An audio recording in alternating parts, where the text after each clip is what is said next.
है ना। तो ये हम डिस्कस करते हैं आज। तो आर्किमिडीज प्रिंसिपल,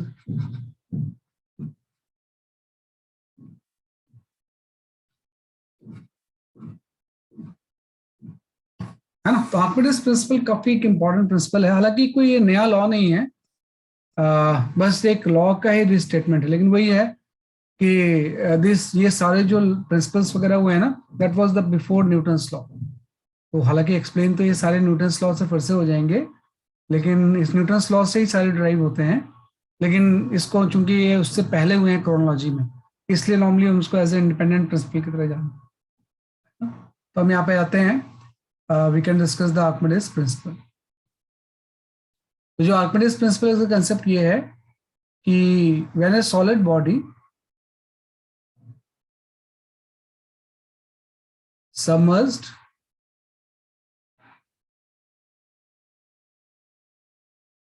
है ना, पार्शली और कंप्लीटली, पार्शियली और completely,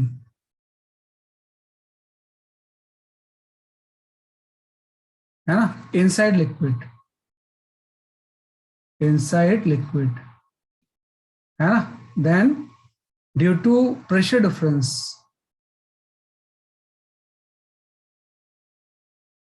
due to pressure difference, है ना, एन अपवर्ड फोर्स एक्ट,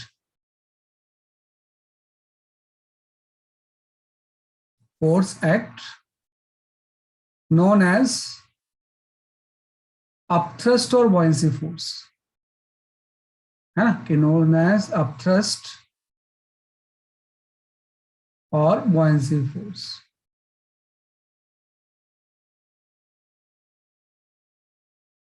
है ना, and it is equal to weight of liquid displaced, equal to weight of, है ना, liquid displaced, liquid displaced।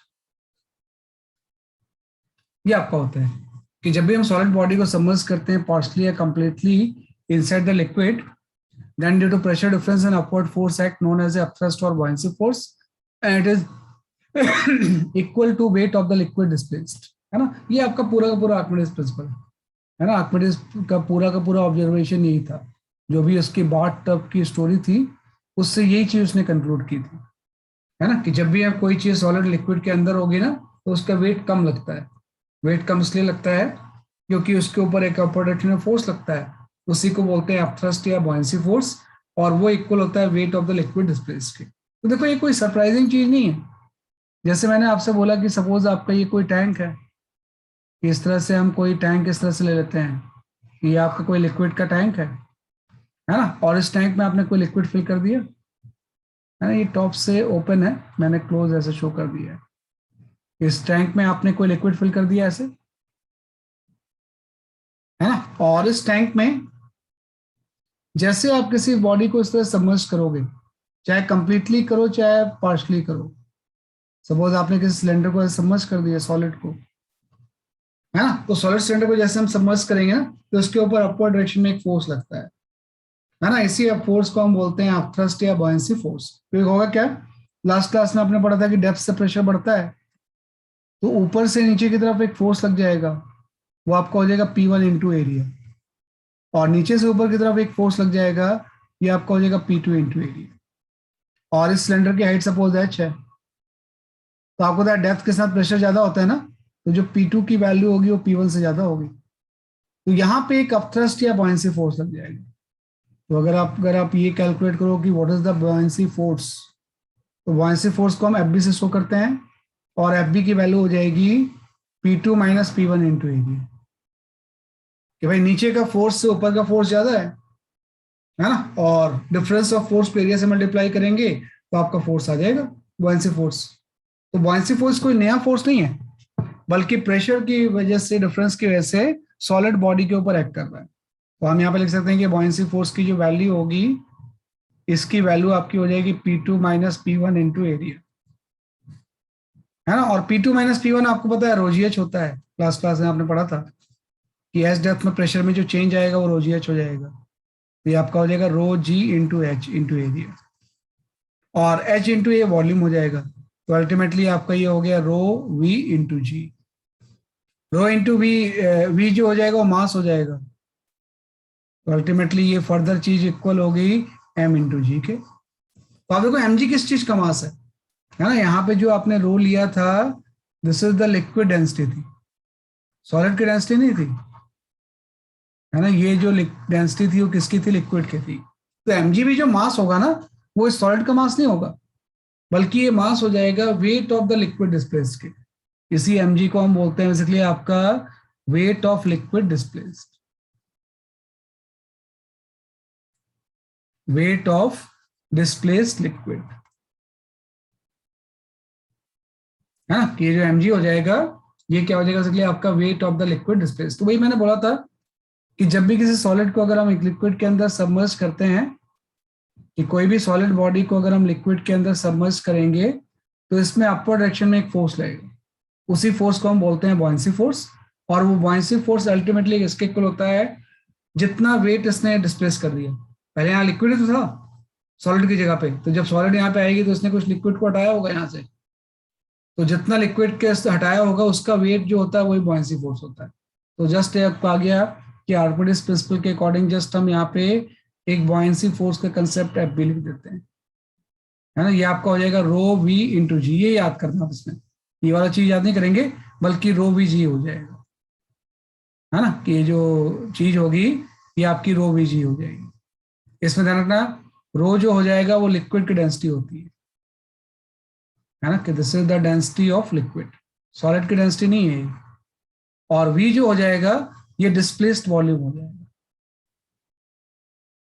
Displaced volume, है ना। ऐसे इस केस में तो आप देखो कि जो बॉडी का वॉल्यूम है उतने इसने डिस्प्लेस किया है, लेकिन किसी केस में अलग भी हो सकता है। जैसे कंप्लीटली अगर सबमर्ज नहीं हो, मैंने बोला ना कि सबमर्ज पार्शली और कंप्लीटली, तो कभी पार्शली सबमर्ज भी तो हो सकता है कि किसी लिक्विड में कोई बॉडी हो सकता है, कुछ पोर्शन का बाहर होगा और कुछ पोर्शन अंदर होगा, तो जो डिस्प्लेस्ड वॉल्यूम होगा सिर्फ इतना हो जाएगा ना। तो ये जो वॉल्यूम होगा जो लिक्विड के अंदर होता है, वही वॉल्यूम क्या हो जाएगा, इसलिए आपका डिस्प्लेस्ड वॉल्यूम हो जाएगा। इस केस में ये जो होगा ये क्या हो जाएगा, इसलिए आपका डिस्प्लेस्ड वॉल्यूम। तो डिस्प्लेस्ड वॉल्यूम का मतलब सिंपल सा है कि बॉडी का वो पार्ट जो कि लिक्विड के अंदर है ना, तो इसमें एक अपवर्ड डायरेक्शन में हमेशा फोर्स एक्ट करेगा, उसी फोर्स को हम बोलते हैं बॉयंसी फोर्स या अपथ्रस्ट, है ना। अपथ्रस्ट या बॉयंसी फोर्स क्या होती है, बेसिकली आपकी सेम चीज होती है ना, कि अपथ्रस्ट या बॉयंसी फोर्स क्या होगा, बेसिकली आपका सेम चीज होगा। तो बस एक ही फॉर्मूला है कि बॉयंसी फोर्स की वैल्यू इस केस में क्या होती है, बेसिकली आपकी रो जी होती है ना। तो इसको आप लिख लो पहले।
है ना, तो ये आपका आ गया डिस्प्लेस वॉल्यूम। तो ये फॉर्मूला आप थोड़ा ध्यान रखना कि बॉयंसी फोर्स की वैल्यू क्या होती है, बेसिकली आपकी रो वी जी होती है ना। अब एक कंसेप्ट आ जाता है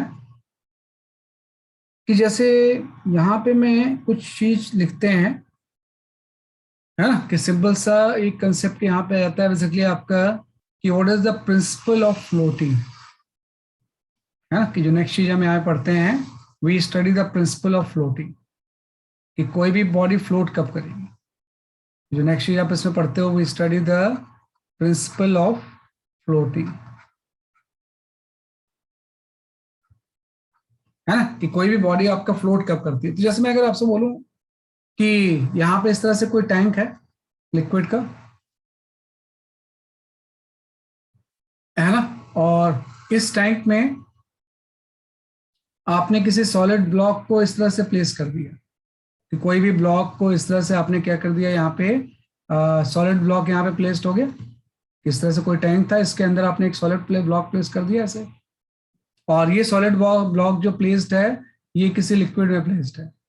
इसमें आपकी इस तरह से लिक्विड है ना, कि ये सॉलिड ब्लॉक है, इसमें लिक्विड प्लेस्ड है, और ये दिया हुआ है कि इसकी जो डेंसिटी है वो आपकी रो है, और जो ये ब्लॉक है उसकी डेंसिटी जो है वो रो एस है, या रो डैश ले लो। Rho dash is the density of block या डेंसिटी ऑफ सॉलिड, और रो जो है वो डेंसिटी ऑफ द लिक्विड है। तो जैसे मैं ब्लॉक को इस लिक्विड के अंदर प्लेस करके अगर छोड़ दूं, देन व्हाट शुड हैपन, क्या हो जाएगा अगर हम इसको छोड़ देंगे तो क्या होना चाहिए आपके हिसाब से? What do you think? Sir अगर सॉलिड की डेंसिटी ज्यादा होगी तो वो नीचे चले जाएगा, अगर कम होगी वाटर से लिक्विड से तो ऊपर फ्लोट करेगा। हाँ, और अगर इक्वल होगी तो पार्शली फ्लोट करेगा। नहीं, इक्वल होगी तो वहीं पे फ्लोट करता रहेगा जहां पे है। अगर दोनों की डेंसिटी इक्वल होगी ना, तो जहां आप छोड़ोगे वहीं रह जाएगा वो, वहीं पे फ्लोट करता रहेगा, है ना। मैं बताता हूँ इसको, प्रिंसिपल ऑफ फ्लोटिंग ये होता है कि जब भी कोई चीज फ्लोट करती है, मीन्स फ्लोट अगर कर रही है तो weight of body, right, is balanced bye buoyancy force, is balanced by buoyancy force, buoyancy force। कि कोई भी चीज अगर फ्लोट कर रही है तो इसके वेट को buoyancy फोर्स बैलेंस करता है, चाहे वो कंप्लीटली सबमर्ज्ड होकर फ्लोट करे चाहे पार्शली करे। तो सपोज मैंने बोला कि जब ये पूरी सबमर्ज्ड हो रही थी तो इसका वेट तो डाउनवर्ड लग रहा था mg, है ना, ये सॉलिड बॉडी का वेट है, और इसके ऊपर एक buoyancy फोर्स लग रहा था। तो कुछ भी केस हो सकता है ना, अभी आपको दोनों की वैल्यू थोड़ी पता है, तो पहला मैं केस ले लेता हूं। तो केस 1 में अगर mg equal to buoyancy force है, कि अगर वेट buoyancy फोर्स के इक्वल है, means density of the solid जो होगा वो डेंसिटी ऑफ द लिक्विड के इक्वल हो जाएगा। भाई वेट अगर buoyancy फोर्स पूरे सबमर्ज्ड पोर्शन में इक्वल है, तो मतलब दोनों की डेंसिटी सेम होगी तभी तो दोनों इक्वल होंगे, है ना। तो मतलब डेंसिटी ऑफ द सॉलिड और डेंसिटी ऑफ द लिक्विड एक होगी, मतलब सिंपल सा हम बोलेंगे जो body float in completely submerged position, completely submerged state, है ना, कि बॉडी जो फ्लोट करती है ये कंप्लीटली सबमर्ज्ड स्टेट में करेगी, है ना, कि बॉडी फ्लोट करेगी और फ्लोट करने का स्टेट कैसा होगा, कंप्लीटली सबमर्ज्ड। तो पहला केस तो ये आ गया, है ना। सेकंड केस में अगर मैं आपसे ऐसे बोलूं कि जैसे इसका वेट सपोज अगर buoyancy फोर्स से ज्यादा है, वेट buoyancy फोर्स से ज्यादा होने का मतलब है सॉलिड की जो डेंसिटी होगी वो लिक्विड से ज्यादा है, तो इस केस में बॉडी फ्लोट नहीं करेगी बल्कि बॉडी सिंक कर जाएगी, कि वहां से हम छोड़ेंगे ना तो बॉडी इसमें सिंक कर जाएगी बॉटम में। मतलब इस टैंक में अगर आप इसको इस तरह से छोड़ दोगे, सर आपने फिर दूसरे केस से सर इक्वल टू का साइन डाल दिया। हाँ सॉरी सॉरी, ये ग्रेटर है, कि अगर इस तरह से होगा तो ये सॉलिड की डेंसिटी अगर ज्यादा होगी, है ना, जैसे आयरन को अगर हम वाटर के अंदर सबमर्ज करके छोड़ दें तो सिंक कर जाएगा ना, है ना। तो वो क्या कर जाएगा, सिंक कर जाएगा, तो बॉडी क्या हो जाएगी, सिंक कर जाएगी। तो अगर बॉडी सिंक कर गई आपकी, तो उसका स्टेट आप ऐसा बना लोगे कि उसका जो स्टेट होगा वो आपका ऐसा हो जाएगा, ये आपका टैंक सेम, अब क्या होगा, ये बॉटम में चली जाएगी बॉडी सिंक करके, है ना, कि जो भी ब्लॉक आपने लिया था इस तरह से ये बॉटम में पहुंच जाएगा, है ना, कि सिंक जब करेंगे तो इस तरह से बॉटम में आ जाएगा ब्लॉक, है ना। तो ये केस भी हो जाएगा कि अगर डेंसिटी ज्यादा है सॉलिड की, है ना, तो इस तरह से बॉटम में सिंक कर जाएगा ये। तो सेकंड केस ये हो सकता है। अगर थर्ड केस की जो आप बात कर रहे थे कि अगर मैंने बोला वेट कम है और buoyancy फोर्स ज्यादा है, इसका मतलब हो जाएगा सॉलिड की डेंसिटी जो है वो लिक्विड से कम है ना। तो इसके इसमें बॉडी जो होगा वो अपवर्ड मूव करेगा, बॉडी मूव अपवर्ड, है ना, and float on surface with partially submerged, with partially submerged position में अपवर्ड की तरफ क्या करेगा, बेसिकली आपका ये मूव करेगा, है ना। तो मतलब अब थर्ड केस में आपका इस तरह से हो जाएगा कि अगर हम कोई टैंक ले लें ऐसा, है ना, सेम केस था, अगर ये वाला केस होगा तो इस तरह से आपका टैंक था, है ना, है ना, कि इस तरह से आपका कोई टैंक था और इसमें जो बॉडी होगी, अब ये पार्शली सबमर्ज्ड होगा, मतलब जो ब्लॉक आपका होगा इस तरह सरफेस पे आ जाएगा ऐसे, और पार्शली सबमर्ज्ड पोजीशन में वो फ्लोट करेगा कि सरफेस पे आपका इस तरह से क्या करेगा, बेसिकली आपका पार्शली सबमर्ज्ड पोजीशन में फ्लोट करेगा आपका, ये इसकी पोजीशन हो जाएगी कि इस तरह से ये बॉडी क्या होगा, बेसिकली आपका फ्लोट कर, है ना। ऑब्वियस बात है कि इसमें भी देखो फ्लोट अगर कर रहा है तो चाहे वो कंप्लीटली सबमर्ज्ड होकर फ्लोट करे, चाहे पार्शली सबमर्ज्ड होकर फ्लोट करे, वेट को बॉयंसी फोर्स बैलेंस कर रहा होगा, तो इसमें क्या होगा, वेट तो अभी उतनी होगा जितना पहले था, लेकिन चूंकि अब कुछ पोर्शन बाहर जा चुका है ना, तो अब बॉयंसी फोर्स कुछ कम हो जाएगी, एफ बी डैश हो जाएगी, है ना। जब पूरा सबमर्ज था तो अगर बॉयंसी फोर्स एफ बी है ना, तो जब ये पार्शली सबमर्ज्ड होगा तो कुछ बाहर निकल गया तो बॉयंसी फोर्स डिक्रीज हो जाएगी। अभी भी हम बोलेंगे अगर ये सबमर्ज कर रहा है तो एम जी इक्वल टू जो चेंज बॉयंसी फोर्स है उसके इक्वल हो जाएगा। कंप्लीटली सबमर्ज पोर्शन में अगर बॉयंसी फोर्स एफ बी था जो कि वेट से ज्यादा था तो ये ऊपर चला जाएगा, जैसे जैसे ऊपर जाएगा बॉयंसी फोर्स कम होगी, तो एक स्टेज आएगी जब जो चेंज बॉयंसी फोर्स है वो वेट को बैलेंस कर लेगा, तो ये फ्लोट करता रहेगा पर पार्शली सबमर्ज्ड होकर। तो तीनों केस हो सकते हैं कि जैसे हम इसको छोड़ेंगे तो अगर दोनों की डेंसिटी सेम है तो वहीं रह जाएगा, अगर सॉलिड की डेंसिटी ज्यादा है तो नीचे सिंक कर जाएगा, अगर सॉलिड की डेंसिटी कम है तो ऊपर आ जाएगा, और पार्शली क्या होगा, फ्लोट करेगा, है ना। तो ये होता है बेसिकली आपका प्रिंसिपल ऑफ फ्लोटिंग, कि कोई चीज किस तरह से बेसिकली। सर हाँ बताओ। थर्ड वाले में ऐसा कुछ फिक्स नहीं होता क्योंकि मतलब कि वो जैसे कि अगर एक ब्लॉक है 5 सेंटीमीटर की हाइट का, तो ऐसा कुछ फिक्स होता है कि 2.5 सेंटीमीटर वाटर के अंदर होगा अगर वो और 2.5 सेंटीमीटर ऊपर हाँ हो वो गया। होगा, वो बता सकते हैं, वो डिपेंड करेगा डेंसिटी के बीच में क्या रिलेशन है ओके सर। ना, कि जब आप इस दोनों को बैलेंस करोगे ना कि भाई वेट बॉयंसी फोर्स के इक्वल होगा, तो उससे वो आ जाएगा कितना अंदर कितना बाहर होगा, है ना, कि कितना पोर्शन उसका लिक्विड के अंदर होगा कितना लिक्विड के बाहर होगा, वो इस रिलेशन में इस वैल्यू सब्स्टिट्यूट करने के बाद आ जाएगा, है ना, कि डेंसिटीज के बीच में अगर रिलेशन पता है तो कितना अंदर होगा कितना बाहर होगा, उसके बहुत सारे न्यूमेरिकल्स हैं, अभी हम करेंगे उसे, है ना। तो कितना अंदर होगा कितना बाहर होगा हम कैलकुलेट कर सकते हैं। हाँ निहारिका मैं कर दूंगा बेटा, लास्ट क्लास की शेयर करता हूँ, आज बैठता हूँ मैं रात में, आज आज आप ही की क्लास का काम करते हैं, आज आप ही की क्लास, रियाज भी आप भी डेट शेयर कर देना, और इनका तो पता ही है कि कल ही की क्लास है, तो कल की क्लास का तो याद ही रहेगा मुझे, तो मैं इसको करता हूँ सारा।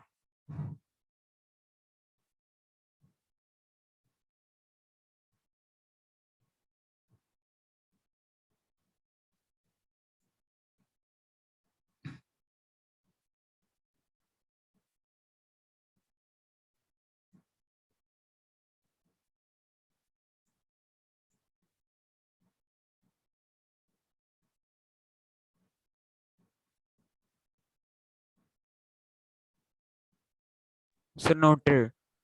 हाँ ये फर्स्ट राइट, तो ये करते हैं हम इसमें, तो इस तरह से हम इसको सॉल्व करते हैं। तो यही होता है कि कोई भी चीज अगर फ्लोट कर रही है तो उसके प्रिंसिपल ऑफ फ्लोटिंग हम इस तरह से क्या करते हैं, एनालाइज करते हैं। तो पहले तो मैं एनसीईआरटी बता दिया आपको, तो ये सब चीजें एनसीईआरटी में है, आर्किमिडीज प्रिंसिपल भी एनसीईआरटी में है आपका, है ना। आर्किमिडीज प्रिंसिपल के बारे में भी एनसीईआरटी में थोड़ा बहुत मेंशन है ना। तो ये आपने कर लिया ऐसे, तो ये आपने कर लिया, तो सेकंड चीज आपकी ये आ गई, है ना। तो इसी के ऊपर आपके न्यूमेरिकल्स आएंगे। अभी एक चीज थोड़ी सी आती है जो कि मुझे एक थोड़ा सा डिस्कस करना पड़ता है, कॉन्सेप्ट जो क्या होता है, आइस जो होता है वो लिक्विड में फ्लोट करती है या सबमर्ज्ड हो जाएगी। सर फ्लो समझ आइस में। कोई भी है, सॉलिड आइस अगर पीच है कोई, तो वो सबमर्ज्ड होती है कि फ्लोट करती है, सर फ्लोट। सिंक करती है फ्लोट करती है। Sir float. हाँ फ्लोट करती है, क्योंकि अभी आपने पढ़ा है कि जो आइस की रिलेटिव डेंसिटी होती है ना, कि आपने लास्ट क्लास में पढ़ा था कि आइस की रिलेटिव डेंसिटी होती है 0.9, है ना। तो जब भी आपकी किसी भी चीज की रिलेटिव डेंसिटी अगर लेस हो जाए तो वो चीज वाटर में फ्लोट करेगी, फ्लोट इन वाटर, है ना। रिलेटिव डेंसिटी अगर 1 से कम हो जाए तो मतलब वो फ्लोट करेगी, क्योंकि रिलेटिव डेंसिटी अगर 0.9 है, इसका मतलब है कि रिलेटिव डेंसिटी क्या होता है, डेंसिटी ऑफ द आइस, है ना, by density of the water हो जाएगा, डेंसिटी ऑफ द वाटर। तो डेंसिटी अगर 0.9 है, मतलब डेंसिटी ऑफ द आइस जो होगी आपका 0.9 times of density of the water हो जाएगी, है ना। 0.9 टाइम्स ऑफ क्या हो जाएगी, इसलिए आपकी डेंसिटी ऑफ द वाटर हो जाएगी, मतलब डेंसिटी ऑफ द आइस जो है वाटर से कम होती है। तो जब भी ऐसा होता है तो पार्शली सबमर्ज्ड होकर फ्लोट करेगा, है ना। तो सिंपल से हम बोलेंगे आइस वाटर के ऊपर क्या करेगी, फ्लोट करेगी। तो अगर मैं इस तरह से समझ ले लूं कि भाई इस तरह से आपका कोई टैंक है ना, कि इस तरह से आपका कोई टैंक ले लेते हैं हम इसमें, और इसमें आपने लिक्विड फिल कर दिया, इस तरह से आपने वाटर फिल कर दिया, वाटर है लिक्विड तो नहीं, आप यहाँ पे वाटर ले लो, है ना, कि आप इसमें वाटर फिल कर दो। तो वाटर जो यहाँ पे कोई आइस ब्लॉक जो होगा ना, वो इस तरह से फ्लोट करता है, 90% इसका वॉल्यूम अंदर रहता है, क्योंकि रिलेटिव डेंसिटी 0.9 है ना, मीन्स 90% वॉल्यूम, है ना, is inside the water, inside the water. जैसे आइसबर्ग भी अगर वाटर में फ्लोट कर रहे हैं तो 90% वो वाटर के अंदर होते हैं, सिर्फ 10% ऊपर होते हैं। रिलेटिव डेंसिटी 0.9 का मतलब ये होता है। अगर रिलेटिव परसेंट 0.8 होती तो 80% अंदर होते, 20% बाहर होते। तो इसका जो 90% पोर्शन बाहर होता है, अंदर होता है, और 10% बाहर होता है, तो इसके अंदर रहेगा। तो मेरा क्वेश्चन ये नहीं है कि जैसे मैंने बोला आइस यहाँ पे कोई ये आपका कोई आइस क्यूब है, ये आइस क्यूब वाटर के अंदर फ्लोट कर रहा है, फ्लोट करता है, 90% अंदर होगा, 10% बाहर होगा, है ना। तो आपने देखा कि जब ये फ्लोट कर रहा था तो वाटर का लेवल यहाँ पे था, this is the water level, water level ये था, कि आपने मार्क कर दिया कि टैंक में वाटर लेवल यहाँ पे है ना। आपसे क्वेश्चन ये पूछा जाता है कि what will happen to water level,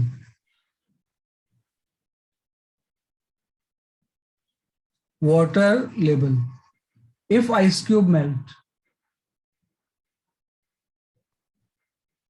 if ice cube melt, कि अगर पूरी की पूरी आइस क्यूब मेल्ट हो जाए तो क्या होगा, क्या सोचते हो।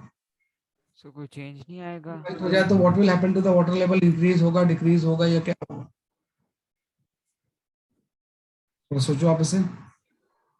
वही सर ये दो केस वही है ना कि जैसे कि पहले तो सिर्फ आइस क्यूब की फॉर्म में है लेकिन वाटर के अंदर है, और फिर बाद में वो मेल्ट हो गई।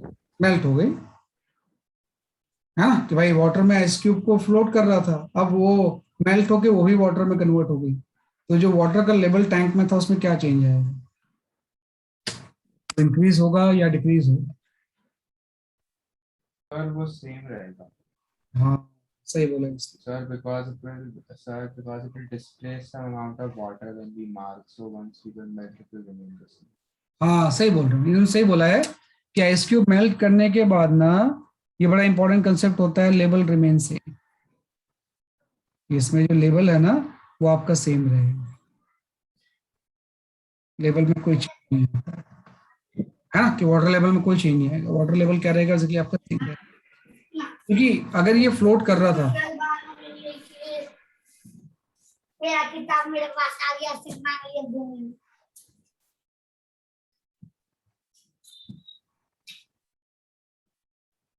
हाँ अगर वो फ्लोट कर रहा था तो कैसे भी हो, कंप्लीटली हो या पार्शली हो, इसके वेट को बॉयंसी फोर्स बैलेंस करेगा। पहले हम लिखेंगे प्रिंसिपल ऑफ फ्लोटिंग, तो ये होता है कि जो भी आइस क्यूब का वेट था उसको बॉयंसी फोर्स बैलेंस कर देगा। अब आइस क्यूब का वेट कितना हो जाएगा, आइस क्यूब का वेट हो जाएगा, इसका मास हम ले लेंगे तो 0.9 इसकी डेंसिटी हो गई, कि वॉल्यूम से मल्टीप्लाई कर देंगे इसको, या ऐसा मत करो, ऐसा लग दो कि भाई mg छोड़ दो उसे, कि mg मास था इक्वल टू बॉयंसी फोर्स, और बॉयंसी फोर्स अभी आपने बोला क्या होता है, बॉयंसी फोर्स की वैल्यू होती है डेंसिटी ऑफ वाटर इनटू, अब इसमें डिस्प्लेस्ड वॉल्यूम आ जाता है, इनटू जी, कि वॉल्यूम जो है वो पूरा नहीं लेंगे बल्कि बॉयंसी फोर्स में जो लिक्विड के अंदर वाटर होगा वो लेंगे। तो यहां से आप देखो, पहले केस में अगर मैं बोलूं कि इसके वेट को अगर बॉयंसी फोर्स बैलेंस कर रहा है, फ्लोट कर रहा है, तो जो डिस्प्लेस्ड वॉल्यूम की वैल्यू होगी, है ना, डिस्प्लेस्ड वॉल्यूम की जो वैल्यू हो जाएगी वो आपकी हो जाएगी m बाई जी तो कैंसिल हो जाएगा, डेंसिटी ऑफ वाटर हो जाएगा। तो इतना वॉल्यूम डिस्प्लेस कर रहा था तो कुछ लेवल ऊपर था, है ना, तो पहले तो इस पोजीशन में था। नाउ इफ आइस मेल्ट, अब जब आइस मेल्ट हो जाएगा तो अब कोई डिस्प्लेस वॉल्यूम नहीं होगा, आइस तो मेल्ट हो गई। जब मेल्ट होगी सॉलिड फॉर्म में है तो डिस्प्लेस क्या करेगी, लेकिन अब वाटर फॉर्म होगा ना, आइस मेल्ट, तो हम यहाँ पे लिखेंगे कितना वाटर मेल्टिंग से फॉर्म होगा, वाटर फॉर्म। इसको मैं अगर वाटर वो कितना वॉल्यूम फॉर्म होगा, दिस इज द वॉल्यूम, है ना, कितना वॉल्यूम का वाटर का फॉर्म होगा। तो आप देखो m kg की आइस ही तो वाटर में कन्वर्ट हुई है, तो अगर m kg की आइस वाटर में कन्वर्ट हो जाए तो m kg आइस का मास हो गया और डेंसिटी ऑफ वाटर से हम डिवाइड कर देंगे तो इतना वाटर फॉर्म हो जाएगा। तो आप देखो पहले जब ये सॉलिड फॉर्म में था तो इतना वो वॉल्यूम डिस्प्लेस कर रहा था, तो इसकी वजह से लेवल ऊपर था। जब ये मेल्ट हो जाएगा तो अब ये डिस्प्लेस वॉल्यूम तो कुछ हो ही नहीं, तो वाटर लेवल डाउन होगा। लेकिन वाटर लेवल डाउन होगा लेकिन ये वाटर में कन्वर्ट भी तो हो जाएगा, तो जब वाटर में कन्वर्ट होगा तो वॉल्यूम फॉर्म इतना होगा। तो आप देखो दोनों सेम ही तो है। यहाँ पे आ गया कि जितना वॉल्यूम डिस्प्लेस कर रहा था उतनी एडिशनल फॉर्म हो गए। तो अगर दोनों चीजें सेम है then level will remain same, level will not change, है ना, कि इसमें लेवल जो होगा वो आपका चेंज नहीं होगा। तो बड़ा इंपॉर्टेंट चीज होती है कि आइस क्यूब अगर मेल्ट भी हो जाए तो जिस भी ग्लास में वो रखी हुई है ना, अगर उसमें अंदर पानी है तो मेल्ट होने के बाद भी उसका लेवल उतना ही रहेगा जितना था, क्योंकि जितना डिस्प्लेस कर रहा था उतना फॉर्म हो गया, है ना। तो हर जगह पे क्वेश्चंस में यही यूज हो रहा है कि अगर कोई भी चीज फ्लोट कर रही है तो उसके वेट को बॉयंसी फोर्स बैलेंस कर रहा है। वेट तो पूरी कंप्लीटली बॉडी का होता है, लेकिन बॉयंसी फोर्स जो लगता है वो उसकी वजह से लगता है जो लिक्विड के अंदर होता है, उसी को हम बोलते हैं बेसिकली आपका डिस्प्लेस्ड वॉल्यूम, जो है ना, जो वीडी है, वीडी मैंने यूज किया है किसके लिए, बेसिकली आपके डिस्प्लेस्ड वॉल्यूम के लिए, है ना। तो ये थोड़ा सा हम यूज करते हैं इसमें, तो ये भी एक इम्पोर्टेंट कंसेप्चुअल क्वेश्चन होता है। सर बताओ। सर बायोन्सी फोर्स किसके इक्वल होता है, मतलब कि जो टोटल मास है उस टोटल वेट है उसके, या फिर जो नहीं नहीं, वो डिस्प्लेस्ड है उसके? बेटा जो डिस्प्लेस्ड है उसके इक्वल होता है बॉयंसी फोर्स। तो सर ये जो हमने इक्वल किया है ना, ध्यान रखना, ये जो हमने इक्वल किया है ये तो मैंने प्रिंसिपल ऑफ फ्लोटिंग यूज की है, आप समझ गए, ये थोड़ा सा कंफ्यूज रखते हो आप, प्रिंसिपल ऑफ फ्लोटिंग यूज की है। प्रिंसिपल ऑफ फ्लोटिंग का मतलब है कि कोई भी चीज रेस्ट पे कब रहेगी, जब फोर्सेस बैलेंस होंगे। तो जो आइस क्यूब का वेट है वो किसके इक्वल होगा, बेसिकली आपके बॉयंसी फोर्स के। तो वो तो, पूरी आइस क्यूब का ना? हाँ तो पूरी आइस क्यूब का ना? हाँ, पूरी आइस क्यूब का, पूरी आइस क्यूब का, पूरी आइस क्यूब का, पूरी आइस क्यूब का जो सर इसमें सर VF क्या डिनोट करता है ना, इस पूरी आइस क्यूब का जो वेट है इसको एक बॉयंसी फोर्स क्या कर रहा होगा, बैलेंस कर रहा होगा। अगर बैलेंस नहीं करता फिर तो ये नीचे या ऊपर चला जाता ना। तो अगर उस पोजीशन पे है तो इक्विलिब्रियम में है, तो इक्विलिब्रियम में तो वेट और बॉयंसी फोर्स बैलेंस होगा। अब ये आता है कि भाई ये तो हमने लिख लिया, एज सच इन दोनों में अभी कोई रिलेशन नहीं है, वो तो हमने प्रिंसिपल ऑफ फ्लोटिंग यूज करके इक्वेट कर दिया है। अब ये बॉयंसी फोर्स किसके इक्वल होगा, तो बॉयंसी फोर्स इक्वल होता है रो वी जी के।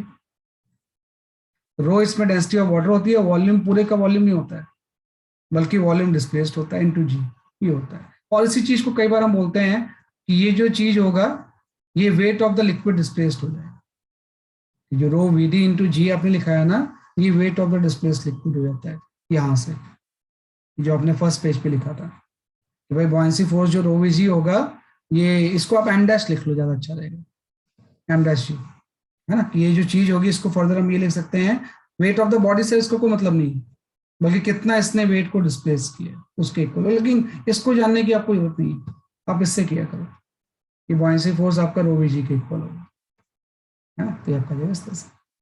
हाँ बताओ क्या पूछ रहे थे आप। सर इसमें सर VF क्या डिनोट करता है? वी एफ जो वॉल्यूम फॉर्म हो रहा है, आइस मेल्ट हो गई है तो V F is the volume of water form. भाई आइस मेल्ट होगी तो वाटर में कन्वर्ट होगी ना, तो कितना वाटर में कन्वर्ट होगी, कितना वॉल्यूम होगा उसका, तो mass of the ice cube m था, और चूंकि वो वाटर में कन्वर्ट हुआ था तो मास बाय डेंसिटी तो वॉल्यूम होती है, तो डेंसिटी हम वाटर की ले लेंगे, तो mass by density of water लेंगे तो VF आ जाएगा। फिर आपने बोला जितना डिस्प्लेस कर रहा था उतना ही फॉर्म भी हो रहा है, तो जितना पहले डिस्प्लेस करने की वजह से लेवल ऊपर हुआ था, जब ये यहाँ से गायब हो जाएगा, मेल्ट हो जाएगा, तो ये चीज तो नीचे आनी चाहिए, लेकिन ये आइस वाटर में तो कन्वर्ट हो गया, तो उतना वॉल्यूम फॉर्म भी हो गया। तो दोनों अगर इक्वल है तो लेवल बेसिकली आपका चेंज नहीं है ना, ये ध्यान रखना। तो यहाँ पे जो mg है ना, पूरे क्यूब का वेट है, हर केस में जो हम mg ले रहे हैं। इनफैक्ट पिछले पेज में भी जो मैंने लिया था सारा, जैसे mg यहाँ लिया मैंने, यहाँ mg लिया, तो यहाँ पे mg जो है ना, ये वेट ऑफ ब्लॉक है, वेट ऑफ ब्लॉक है ना। इसको डिस्प्लेस्ड वॉल्यूम में बेसिकली आपको बॉयंसी फोर्स से कोई मतलब नहीं, तो वेट ऑफ द ब्लॉक। और अगर कोई भी चीज रेस्ट पे है तो वेट को बॉयंसी फोर्स क्या करेगा, बैलेंस करेगा, है ना, चाहे वो पार्शली हो चाहे कंप्लीटली हो, है ना। तो ये wait of the complete block, ये इस तरह से यूज करते हैं।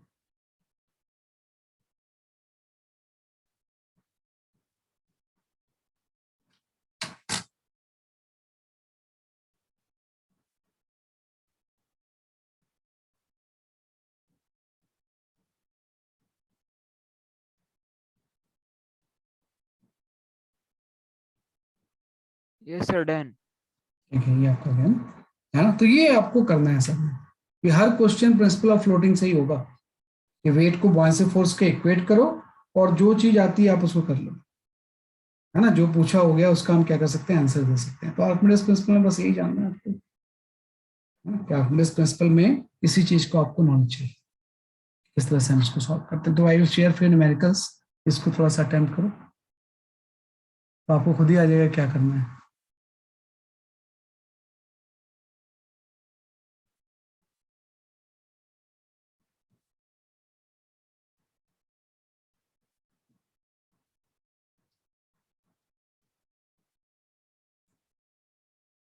हाँ, ये थोड़ा सा देखो जरा सा।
हाँ, Adil Azim, your answer is correct.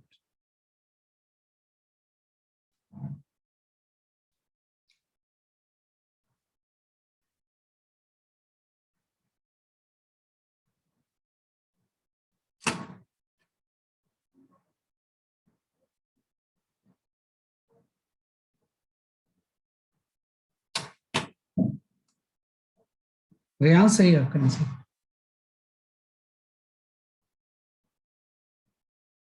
इसी के ऊपर क्वेश्चंस आते हैं, सारे क्वेश्चन मैं देख रहा हूँ ना, इसी के ऊपर आ रहे हैं। तो 4-5 क्वेश्चन की प्रैक्टिस कर लेंगे, आपको आ जाएगा समझ में।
हाँ दिव्य सही है आपका आंसर। सो हमें थोड़ा सा आंसर चेक करना पड़ेगा आपको, मैं बताता हूँ, लेकिन आप ध्यान दो। एक क्वेश्चन कर लेते हैं, इसमें सही बताया आपने, इसका ये ऑप्शन इज करेक्ट ऑप्शन, है ना। देखो अब डायग्राम बना लो सबसे पहले। फिजिक्स में सबसे इंपॉर्टेंट चीज होती है, जो भी सिचुएशन होता है उसका डायग्राम बनाना। तो ये आपका वाटर है, पहली बात वाटर है। वाटर के अंदर कोई क्यूब फ्लोट कर रहा है ना। अगर ये क्यूब इस तरह से फ्लोट कर रहा है वाटर के अंदर, है ना, तो इसने बोला है कि भाई 4 सेंटीमीटर क्यूब इसके बाहर है, तो जो 6 सेंटीमीटर क्यूब होगा वो अंदर होगा। अगर टोटल 10 है इसका, तो इसके अंदर आपका हो जाएगा 6 सेंटीमीटर क्यूब। तो हाइट का भी यही रेशियो होता है। मान लो इसकी ये हाइट 10 सेंटीमीटर है, तो 6 सेंटीमीटर अंदर होगी, 4 ऊपर हो जाएगी, है ना। तो 6 सेंटीमीटर क्यूब जो है वो क्या है, जैसे कि आपका इसके अंदर है, 4 सेंटीमीटर क्यूब बाहर है ना। और ये इसके नॉर्मली अगर ये फ्लोट कर रहा है, तो उस पूरे क्यूब के वेट को बुआयांसी फोर्स बैलेंस करेगा। पहले तो ये लिख लो भाई, कोई भी चीज अगर फ्लोट वर्ड यूज हो गया, मतलब वो चाहे पार्सली हो कंप्लीटली हो, वेट को बुआयांसी फोर्स बैलेंस कर रहा होगा। अब मैं क्यूब का मास लेता हूँ, तो क्यूब की डेंसिटी मुझे नहीं पता है कितनी है, मैं एज्यूम कर लूंगा क्यूब की डेंसिटी रो है। क्यूब का वॉल्यूम आपका 10 है, into g by density into volume में तो मास होगा इस क्यूब का, तो क्यूब की डेंसिटी तो मुझे निकालना है कितनी है, तो रो इंटू वॉल्यूम आ गया, इसका पूरा मास आ गया। अब बुआयांसी फोर्स लिखेंगे, तो बुआयांसी फोर्स में हम किस चीज की डेंसिटी लेते हैं भाई, बुआयांसी फोर्स होता है रो वी जी। लेकिन ये डेंसिटी किस चीज की डेंसिटी होती है बुआयांसी फोर्स में, क्या सॉलिड की डेंसिटी होती है, नहीं लिक्विड की होती है। तो लिक्विड यहाँ पे वाटर है, तो कल ही आपने पढ़ा था कि वाटर की जो डेंसिटी होती है वो 1 ग्राम पर क्यूबिक सेंटीमीटर होती है। सब कुछ ग्राम में ही दिया हुआ है, ये 1 हो गया। इनटू वॉल्यूम जो होता है ना, पूरा वॉल्यूम नहीं होता है, बल्कि जो अंदर डिस्प्लेस्ड होता है वो होता है 1 इंटू 6 इंटू जी। हाँ, तो एम जी ले लेंगे, मास हो जाएगा डेंसिटी इंटू वॉल्यूम, लेकिन यहाँ पे डेंसिटी जो होगी इस क्यूब के मटेरियल की होगी।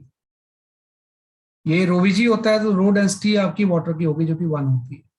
कितना वॉल्यूम अंदर है, 6 अंदर है, इंटू जी आ गया, तो जी वाला की जरूरत ही नहीं है, कैंसिल हो गया। तो यहाँ से डेंसिटी आपकी आ गई, तो 0.6 आ गया, और ये आगे आपका आ गया ग्राम पर क्यूबिक सेंटीमीटर।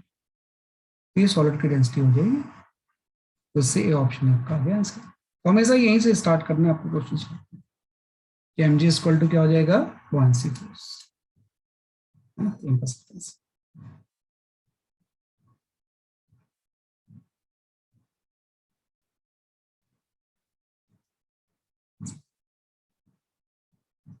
है ना, एलएचएस साइड तो वेट ऑफ द ब्लॉक है पूरे का।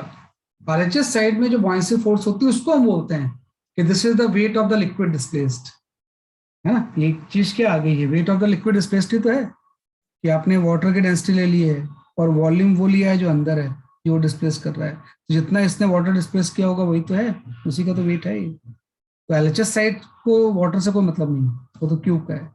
आरएचएस साइड में ये wait of the liquid displaced होता है, जिसको कि हम बुयांसी फोर्स बोलते हैं, है ना। तो हम कर सकते हैं ऐसे। ये आपका थोड़ा सा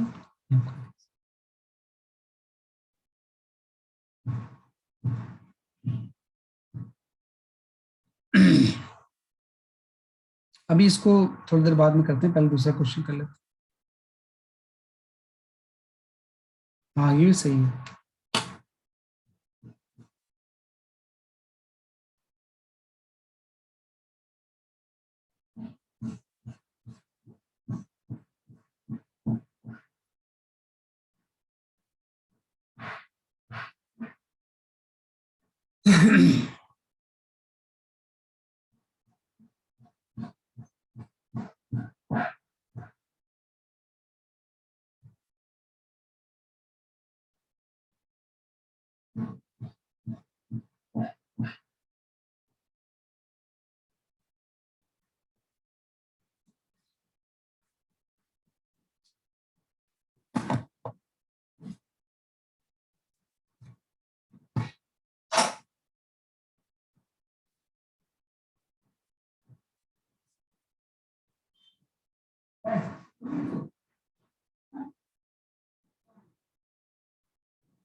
हाँ, व्यांश एंड दिव्य सही आपका आंसर है।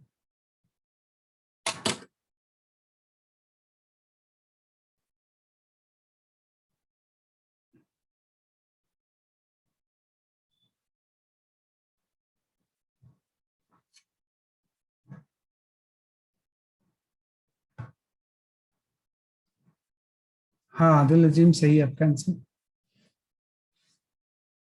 वैसे मैं चेक करता हूँ, है ना, वैसे तो मुझे लग रहा है कि सही है आपका आंसर, लेकिन फिर भी मुझे चेक करना पड़ेगा।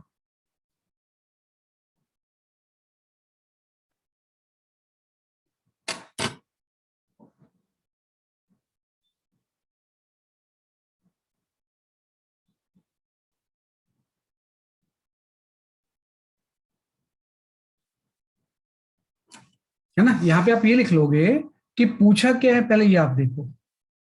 इसने पूछा हुआ है कि what is the relative density of oil. Relative of oil, ये पूछा गया है। वही ऑयल की रिलेटिव डेंसिटी क्या होगी। ऑयल की रिलेटिव डेंसिटी का मतलब हो जाएगा density of oil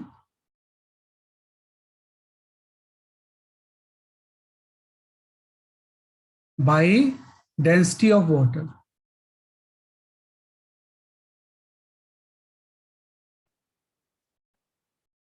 density of the oil और डेंसिटी ऑफ द वाटर का जो रेशियो होगा, ये relative density of the oil हो जाएगा, है ना। ये पूछा होगा आपसे। अब ये बोल रहा है कि जब ये वाटर में फ्लोट कर रही थी तो इसका 40% आउटसाइड था, 60 अंदर था।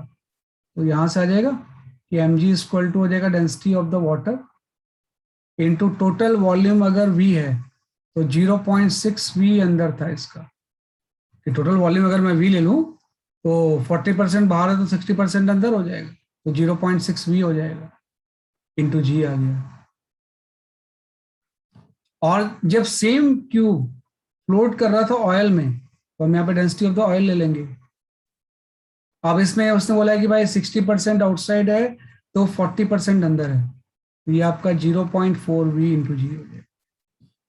लेकिन दोनों बैलेंस तो वेट को ही कर रहे थे ना, तो यहाँ से ये रेशियो आ जाएगा कि दोनों के आरएचएस साइड अगर सेम है तो आरएचएस साइड भी सेम होंगे। तो यहाँ से हम लिख सकते हैं कि density of the water into 0.6 v into g should be equal to the density of the oil into 0.4 V into G। यहाँ से V और G सब कुछ जो आपने अज्यूम किया था वो कैंसिल हो गया। तो आप देखो यहाँ से आपको ये तो निकालना है कि density of the oil by density of the water क्या होगा। तो इसका जो रेशियो हो जाएगा density of the oil by density of the water, ये 0.6 बाई 0.4 हो जाएगा, मीन्स इनडायरेक्टली 3/2 हो जाएगा, मीन्स 1.5 हो जाएगा। तो ये 1.5 सही है, बिल्कुल सही आंसर है। तो क्या प्रोसेस मैंने यूज किया देखा, अलग अलग ले लिया कि जब ये वाटर में फ्लोट कर रहा था mg वेट की कोई बॉडी, तो वाटर की डेंसिटी ली 40% बाहर था तो अंदर 60% होगा, 60% मतलब 0.6 time of total volume we total volume. उसके बाद ये ले लिया, दोनों वेट को तो बैलेंस करें तो आरएचएस साइड भी सेम होगा ना, तो इससे आपका रेशियो हो जाएगा। तो ऐसी क्वेश्चन आपसे ट्विस्ट करके पूछते हैं। तो इससे आपका जो ऑप्शन दिया था आपने, D is the correct answer. D for Delhi जो है वो करेक्ट आंसर है।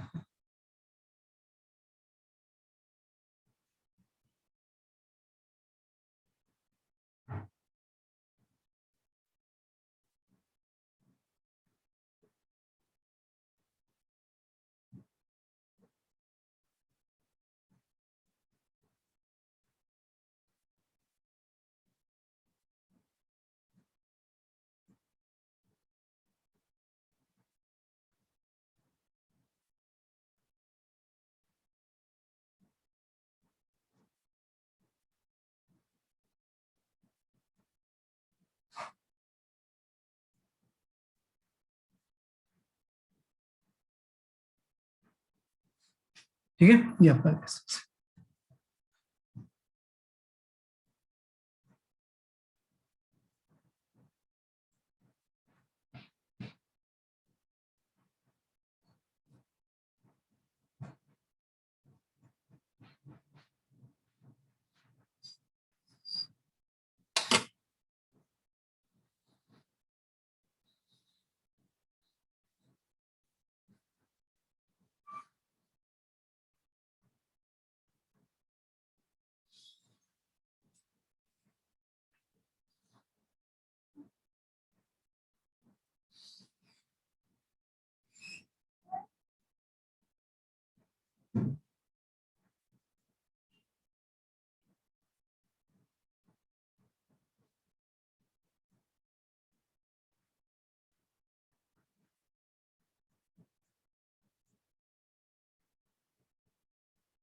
Hello.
So your mic is off. You are not audible. Okay okay, है ना, इसमें डी ऑप्शन करेक्ट है ना। तो जस्टिस ने बोला हुआ है कि डेंसिटी ऑफ द वाटर तो 1000 केजी पर मीटर क्यूब हो जाएगा। तो अगर ये ब्लॉक वाटर में सबमर्ज कर रहा है तो 4/5 ऑफ वॉल्यूम इज सबमर्ज्ड। तो अगर मैं पूरे का वॉल्यूम वी ले लूं, है ना, तो इसका पोर्शन कुछ अंदर जो होगा वो 4/5 ही हो जाएगा।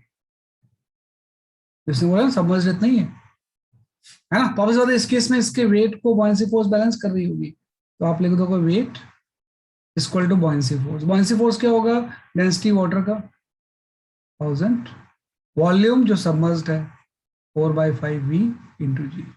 या अब सेम ब्लॉक को किसी ऑयल में अगर लिक्विड में सबमर्ज करते हैं, कोई दूसरा है, मे बी ऑयल या कुछ भी हो सकता है, तो इसने बोला है कि same block just float. Just float का मतलब क्या होता है बेटा, what is the meaning of just float?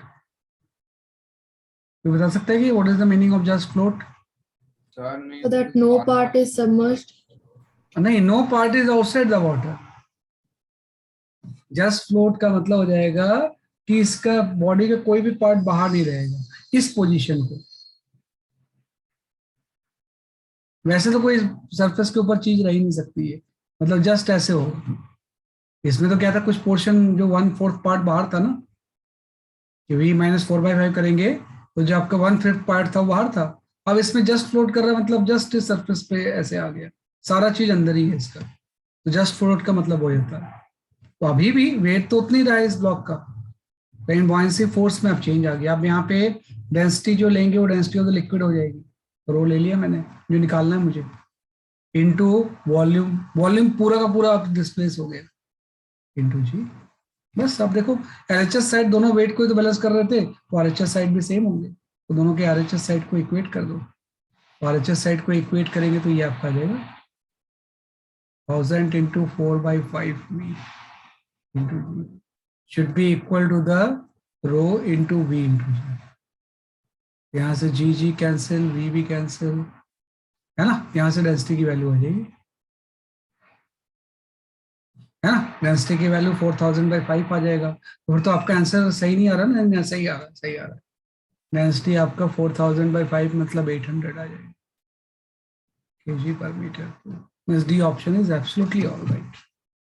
Her case में हम यही कर रहे हैं, जो भी केस था उसका डायग्राम बना के जो रिक्वायरमेंट है उसमें प्रिंसिपल ऑफ फ्लोटिंग अप्लाई कर दे रहे हैं। बस आ गया आंसर, यही क्वेश्चन पूछे जाएंगे आपसे इसमें, है ना। किस तरह से हम वर्ड यूज करते हैं।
है ना, ये आपका आ गया ऐसे।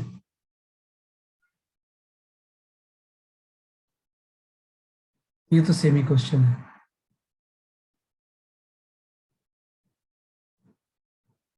हाँ, ये कर लो जरा सा।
रेयांश ठीक लग रहा है आपका आंसर।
हाँ, आदिल अजीम सही है आपका आंसर।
है ना, ठीक है, इसका देखते हैं, चेक करते हैं। देखो, पहली बात तो चीज है कि ये एक वर्ड यूज हुआ है, स्पेसिफिक ग्रेविटी।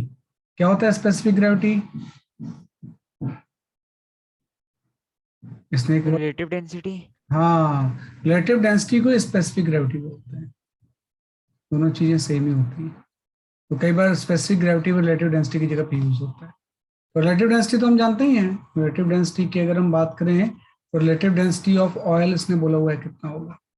सेम क्वेश्चन अभी जो आपने किया था, तो जगह density of the oil by density of water, है ना। तो पहले जब ये सबमर्ज था तो 1/3 बाहर अंदर था, तो 2/3 अंदर होगा।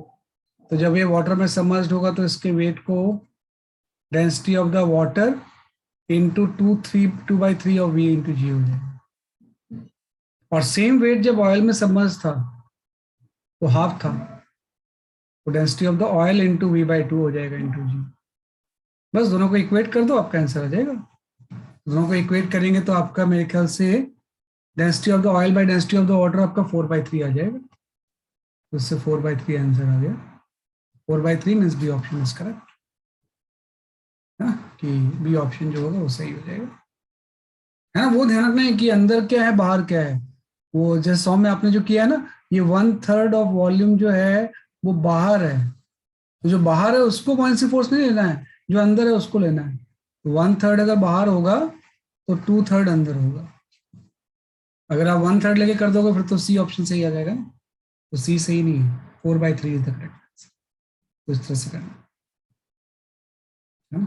ये ऑलमोस्ट सिमिलर क्वेश्चन ही हैं बेसिकली, इसी नेचर के क्वेश्चन आते होंगे इसलिए ज्यादा आ रहे हैं सारे। चेंज कर सकते हैं इसका। मैं देखता हूँ कोई डिफरेंट तरह का अगर कोई क्वेश्चन है तो।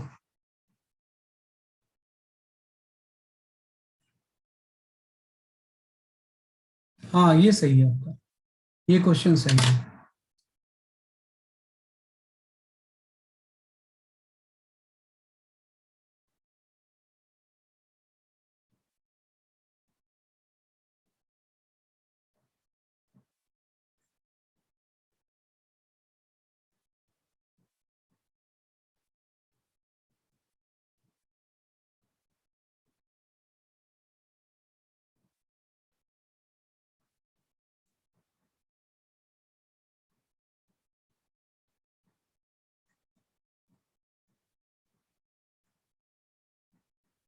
वेट कम लगता है ना इनसाइड द लिक्विड, तो वेट कम लगेगा तो कम हो जाएगा वो, तो बॉयंसी फोर्स की वजह से तो कम लगता है।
हाँ सही, इसमें सोचना ही नहीं कुछ भी। 1 न्यूटन होता है, 1 न्यूटन हो जाएगा, है ना, कि 1 न्यूटन आ जाएगा। एक्चुअली क्या होता है ना कि जब एयर में होगा 1 न्यूटन सही आंसर है ना, सही बात है। रियांश त्यागी, आदिल अजीम सही बोल रहे हो आप कि भाई जब एयर में होगा तो जो वेट होगा 4 न्यूटन, है ना, वो पूरा का पूरा mg 4 न्यूटन के इक्वल हो जाएगा। लेकिन वही चीज जब लिक्विड में सबमर्ज्ड होगी ना तो mg से बॉयंसी फोर्स माइनस हो जाएगा ना, तो वेट कम हो जाएगा इसका। ये आपका 3 न्यूटन आ गया। हाँ कि भाई जब ये एयर में होगा तो सिर्फ उसका वेट ही तो लग रहा था, वेट 4 न्यूटन है, लेकिन जब लिक्विड के अंदर डालेंगे तो वेट तो नीचे लगेगा, बॉयंसी फोर्स ऊपर लगेगा, दोनों का डिफरेंस रीड करेगा ना कोई भी चेंज होगी। तो इसलिए हम बोलते हैं कि लिक्विड के अंदर वेट कम हो जाता है, तो बॉयंसी फोर्स ऊपर लगता है क्योंकि एपरेंट वेट को कम कर देता है। तो इससे आप देख लो, फिर बॉयंसी अगर हम ध्यान दें तो बॉयंसी फोर्स mg की जगह पे आप क्या पुट कर दोगे, 4। तो यहाँ से बॉयंसी फोर्स की वैल्यू 1 न्यूटन हो जाएगी। तो सिंपल सा हम बोल सकते हैं बॉयंसी फोर्स क्या होगा, बॉयंसी फोर्स हो जाएगा weight in air minus weight in water या वेट इन लिक्विड। जो भी एयर में वेट था बॉडी का और जो लिक्विड में वेट था उसका डिफरेंस ही बॉयंसी फोर्स होता है, उसी के वजह से तो बॉयंसी फोर्स हुआ है क्रिएट। कोई भी चीज इनसाइड द वाटर लाइट लगती है, आप डाल के देख लेना आज कोई भी ब्लॉक को अंदर में उसके, आपको लगेगा कोई वेट ही नहीं है इसका, क्योंकि इसलिए क्योंकि वेट तो लगता है लेकिन बॉयंसी फोर्स भी लगता है, तो डिफरेंस आपको फील होता है। आप जब हाथ में रखोगे तो वो डिफरेंस आपको फील होगा, है ना, इसलिए हम बोलते हैं वेट कम हो जाता है बॉयंसी फोर्स की वजह से। तो इसका आंसर 1 न्यूटन आ जाएगा। तो ये बड़ा इंपॉर्टेंट चीज है कि बॉयंसी फोर्स इक्वल टू हो जाएगा wait of the body in air minus weight in liquid. तो कई क्वेश्चन में डायरेक्ट हम इसको यूज कर लेंगे, है ना, ये आपका जाएगा।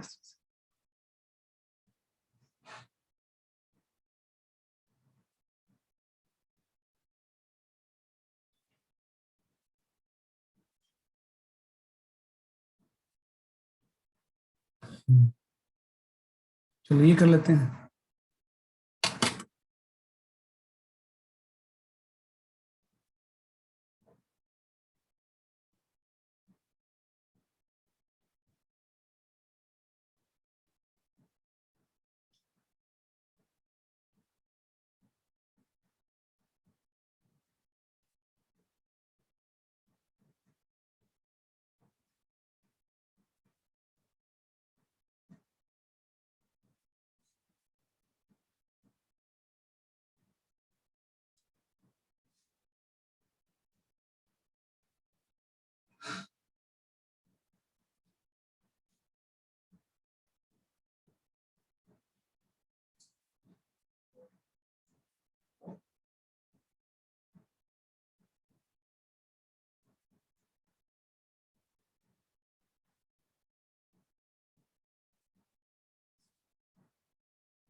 हाँ सही है, रेयांश सही आंसर है आपका, आदिल सही है आपका आंसर।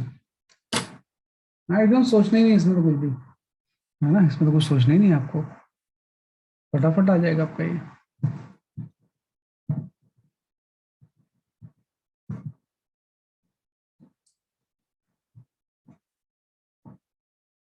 है ना कि भाई सिंपल सा है, इसका आंसर बी ऑप्शन सही हो जाएगा, 35 ग्राम।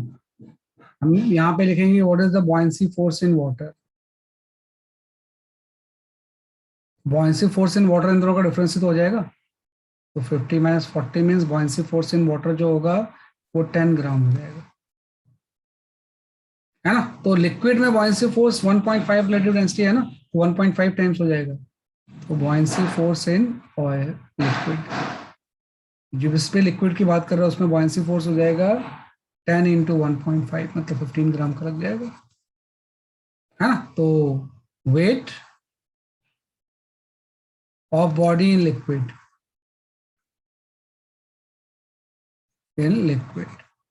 भाई एयर में वेट 50 था, अब बॉयंसी फोर्स 15 ग्राम लग जाएगा, तो इसका 35 ग्राम हो जाएगा वेट, सीधे मैं सकते कुछ भी सोचने की जरूरत नहीं है।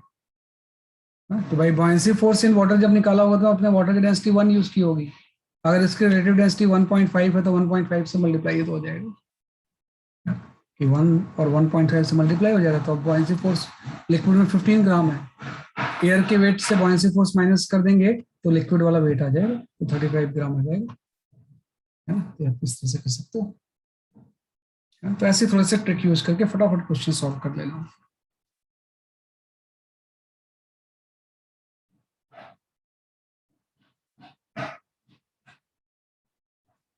ठीक है, ये हमने कर लिया ऐसे।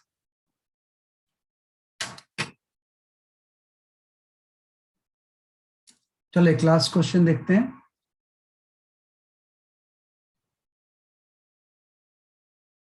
है ना, जो स्टार्टिंग मैंने क्वेश्चन छोड़ा था उसको अब कर लेते हैं, क्योंकि मैं चाहता था थोड़ा ये चीज आपकी प्रैक्टिस हो जाए, फिर हम उस पर आए, ये आपका आ जाएगा इसमें।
हाँ रियांश, चेक करता हूँ मैं, सही होगा वैसे आपका आंसर, सही है ऐसे आंसर आपका तो, लेकिन मैं चेक करता हूँ एक बार।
है ना। चलो मैं इसको एक्सप्लेन करता हूँ आपको। ये आपका देखो कोई लिक्विड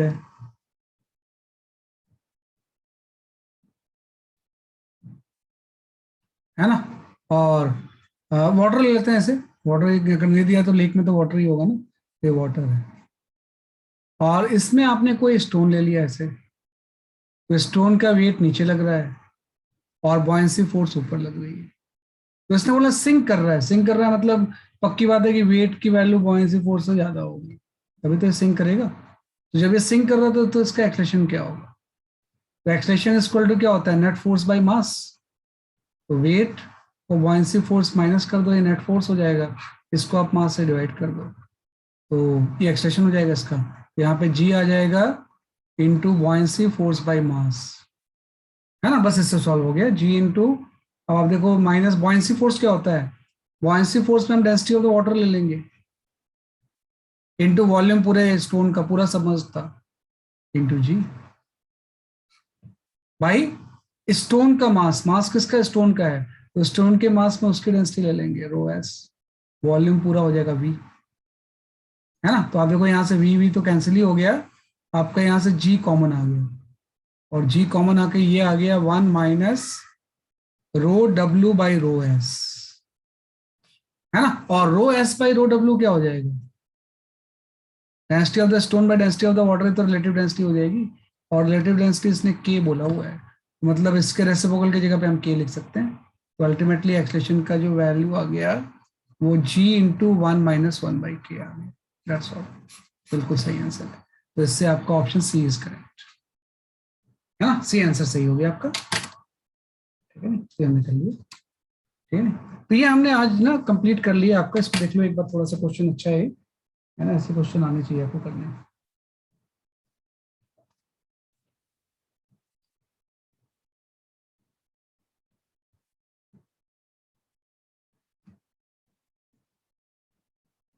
है ना, ये आपने कर लिया इस तरह से।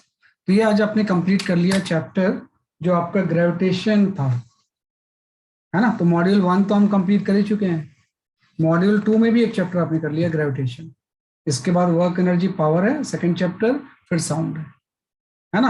आप दोनों चीज कंप्लीट कर लेना, देख लेना। आपको एनसीईआरटी हमेशा लाइन टू लाइन आनी चाहिए एकदम।